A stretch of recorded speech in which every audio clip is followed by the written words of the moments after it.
할렐루야. 하루를 시작하는 성도들께 하나님의 은혜와 평강의 축복이 함께 하시길 기도합니다. 오늘 우리의 삶을 인도하실 하나님의 은혜를 기대하며 주시는 말씀 앞에 하나님을 향한 소망의 복음을 붙드시는 성도님들 되시기 바랍니다. 8월 16일 말씀으로 여는 아침, 오늘 우리에게 주신 하나님의 말씀 창세기 8장 13절에서 22절 말씀입니다. 601년 첫째 달 곧 그 달 초 하룻날에 땅 위에서 물이 거친지라. 노아가 방주 뚜껑을 제치고 본즉 지면에서 물이 거쳤더니 둘째 달 21의 날에 땅이 말랐더라. 하나님이 노아에게 말씀하여 이르시되 너는 내 아내와 내 아들들과 내 며느리들과 함께 방주에서 나오고 너와 함께한 모든 혈육 있는 생물 곧 새와 가축과 땅에 기는 모든 것을 다 이끌어내라. 이것들이 땅에서 생육하고 땅에서 번성하리라 하시매 노아가 그 아들들과 그의 아내와 그 며느리들과 함께 나왔고 땅 위의 모든 동물 곧 모든 짐승과 모든 기는 것과 모든 새도 그 종류대로 방주에서 나왔더라. 노아가 여호와께 제단을 쌓고 모든 정결한 짐승과 모든 정결한 새 중에서 제물을 취하여 번제로 제단에 드렸더니 여호와께서 그 향기를 받으시고 그 중심에 이르시되 내가 다시는 사람으로 말미암아 땅을 저주하지 아니하리니 이는 사람의 마음이 계획하는 바가 어려서부터 악함이라. 내가 전에 행한 것 같이 모든 생물을 다시 멸하지 아니하리니 땅에 있을 동안에는 심음과 거둠과 추위와 더위와 여름과 겨울과 낮과 밤이 쉬지 아니하리라. 아멘. 사랑하는 여러분, 방주는 기다림의 장소입니다. 오늘 긴 기다림 끝에 드디어 노아가 또 그 일행이 방주 바깥으로 나왔습니다. 홍수가 시작이 되었습니다. 노아가 600세 되던 해 2월 17일에 홍수가 시작이 되었고 그리고 오늘 말씀에서와 같이 601세 되던 1월 1일에 물이 땅에서 거치게 됩니다. 물론 이것은 땅에서 바람이 불기 시작한 지 150일이 지나고 물이 줄어들고 방주가 아라랏산에 정박하여서 산들의 봉우리가 보이고도 그 이후로도 여러 날이 정말로 많은 시간이 지나가다가 무려 11개월 만에 홍수 심판이 끝났습니다. 그리고 다시 시간이 흘러 601세가 된 2월 20일에야 물이 젖어 있던 땅이 완전히 마르게 되었습니다. 1년 이상의 시간 동안 노아가 방주에 있으면서 그는 긴 기다림을 기다렸습니다. 그런데 여러분, 노아가 이 긴 기다림을 기다리는 동안 무엇을 했을까요?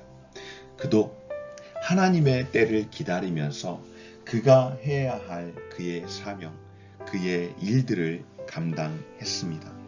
노아는 이제 하늘의 창이 깊은 샘이 닫히고 난 이후에 그가 창문을 열어서 그 창문 밖으로 까마귀와 비둘기를 내보내면서 방주가 아라랏산 그 어느 봉우리에 이제 정박한 이후에 멈춰진 이후에 그 이후로부터는 물이 계속 감하는 것을, 그러니까 언제쯤 우리가 이 땅을 다시 내디딜 수 있을까 하는 것을 계속해서 쉬지 않고 가늠하면서 그 때를 기다리며 살게 되었고, 그리고 궁극적으로는 마지막에 비둘기가 노아에게 아침에 나갔던 비둘기가 새 감람나무 잎사귀를 물고 와서 이제 정말로 새로운 세상이,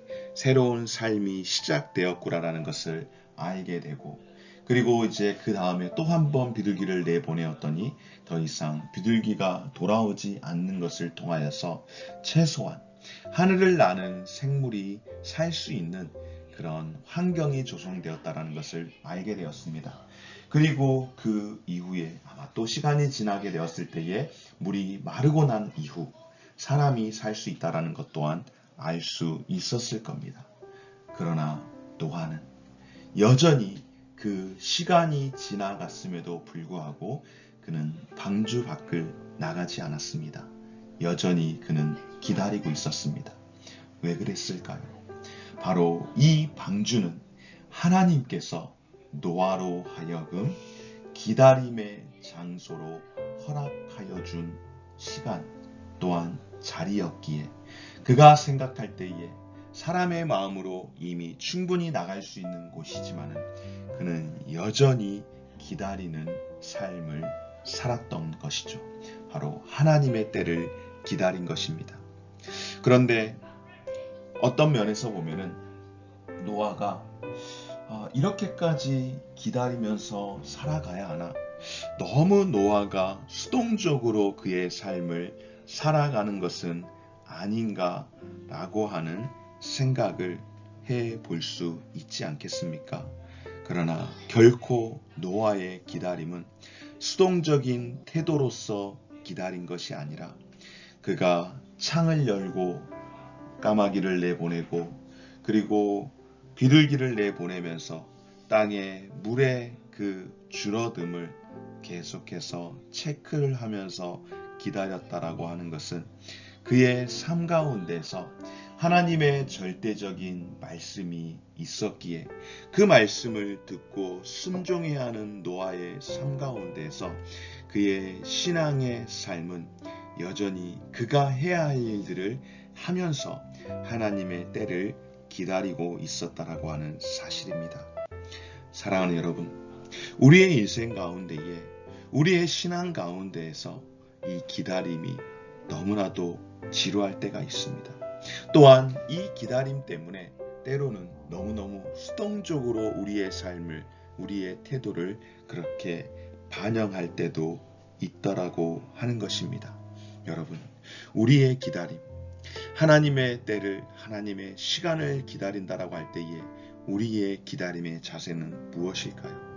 하나님께서 은혜 주시기를 기도하고 기다려야 하지만 그러나 막연한 기다림이 아니라 마치 이솝우화에 나오는 것처럼 미련한 곰이 감나무 밑에서 감 떨어지기를 입 벌리고 기다리는 것과 같은 그런 기다림이 아니라 예수님이 부활 승천하시고 너희가 약속한 성령을 받기까지는 너희가 이곳을 떠나지 말고 기다리라고 말씀하실 때에 어떤 기다림이었습니까? 함부로 움직여서는 안 되지만 성령님께서 약속하신 그 은혜를 받기까지 그 일을 위해서 기도하고 기다리며 함께 합심하여 그 사역을 준비하게 하였던 것처럼 우리의 기다림은 하나님 앞에서 하나님께서 때가 되어 우리를 사용하시기 위해 부족함이 없는 준비하는 시간으로서의 기다림인 줄 믿습니다. 사랑하는 여러분, 우리가 어떤 자세로 신앙생활을 해야 하는지를 오늘 노아의 그 기다림을 통하여서 보여주시는 말씀이라고 한다면 오늘 우리의 삶 가운데서는 이 기다림이 그냥 막연한 기다림이 아니라 하나님의 때를 기억하면서 늘 그 시간 앞에서 우리의 삶을 늘 준비하며 하나님이 쓰시고자 하실 때에 정말로 귀하게 쓰임 받을 수 있을 만한 그런 삶의 태도와 자세를 가지고 나아갈 수 있는 저와 우리 모든 성도들의 삶이 되어지시기를 주님의 이름으로 축원합니다. 이제 노아가 그 긴 기다림 끝에 하나님께서 노아로 하여금 방주에서 나오게 하셨습니다. 방주에서 나온 그 노아의 모습, 여러분 어떤 모습이었습니까?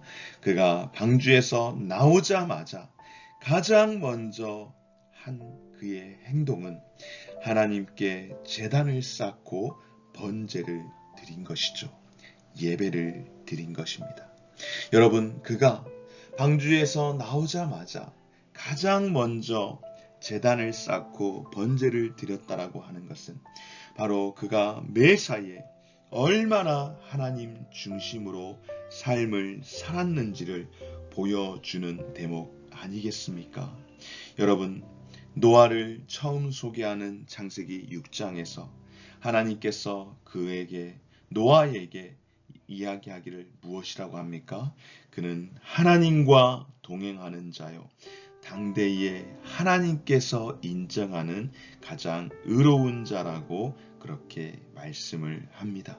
칭찬을 하는 것이죠. 그러니까 그의 삶은 하나님과 동행하며 당시에 정말로 온 인류가 죄악 가운데에 악함 가운데의 삶을 살았지만은 그 가운데에서도 노아는 그래도 당대의 가장 의인으로서 하나님과 동행하며 하나님께 예배하는 자의 삶을 살았던 사람이었습니다.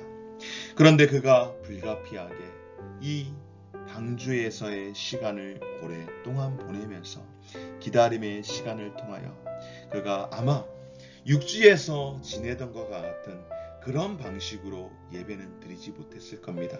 방주라고 하는, 비록 방주가 정말로 큰 공간이기는 하지만은 그곳에서 하나님 앞에 예배하는 그 예배의 방식이 땅에서, 지면에서 예배하는 방식과 똑같은 방식으로 예배하기는 아마 물리적으로 어려움이 있지 않았을까 싶습니다.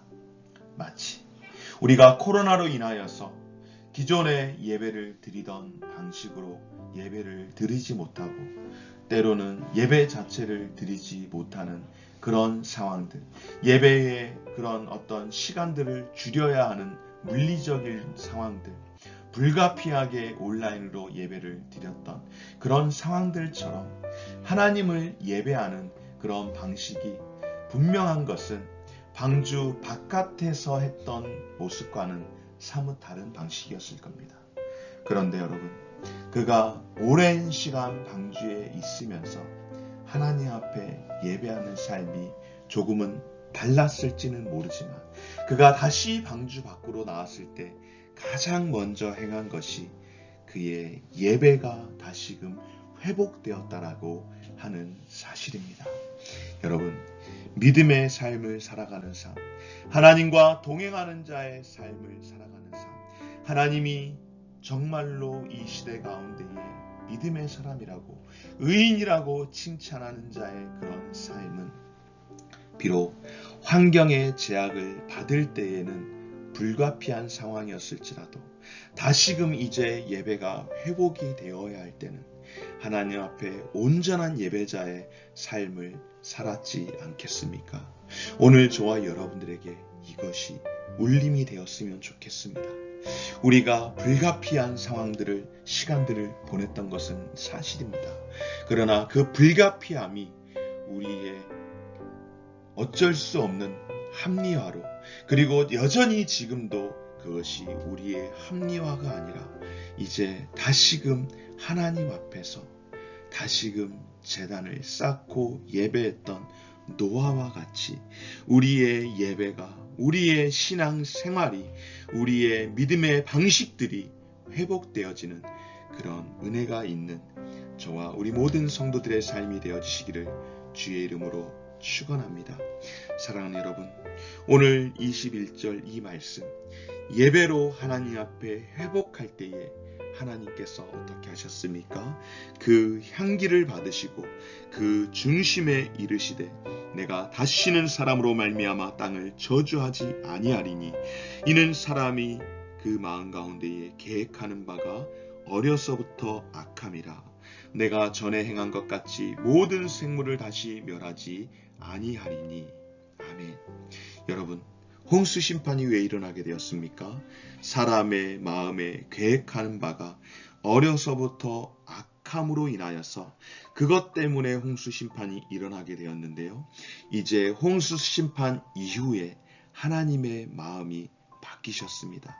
사람의 마음이 악한 것을 보셨기에 더 이상 이 일로는 홍수로 심판하지 않겠다라고 말씀을 하시며 하나님의 은혜로운 용서를 선언하십니다. 여러분, 이것은 정말로 특별한 은혜입니다. 왜 그럴까요?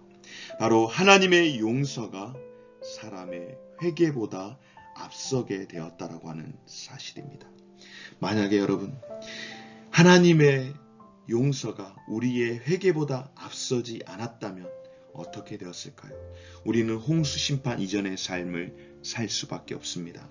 다시 말해서 우리는 회개할 기회조차 얻지 못하게 된다라고 하는 것이죠.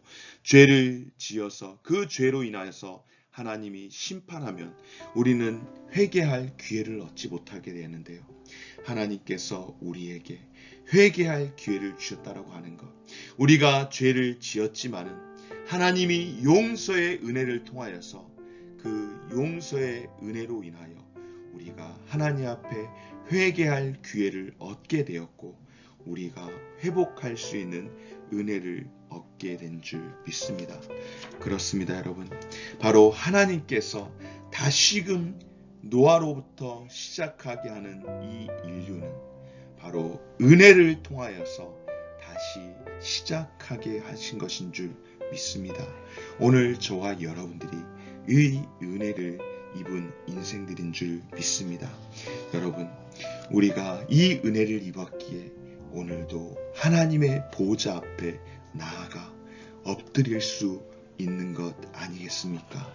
사랑하는 여러분, 하나님의 보좌 앞에 엎드려 기도할 수 있는 것은 우리의 능력이 아니라 하나님의 은혜임을 기억하십시다.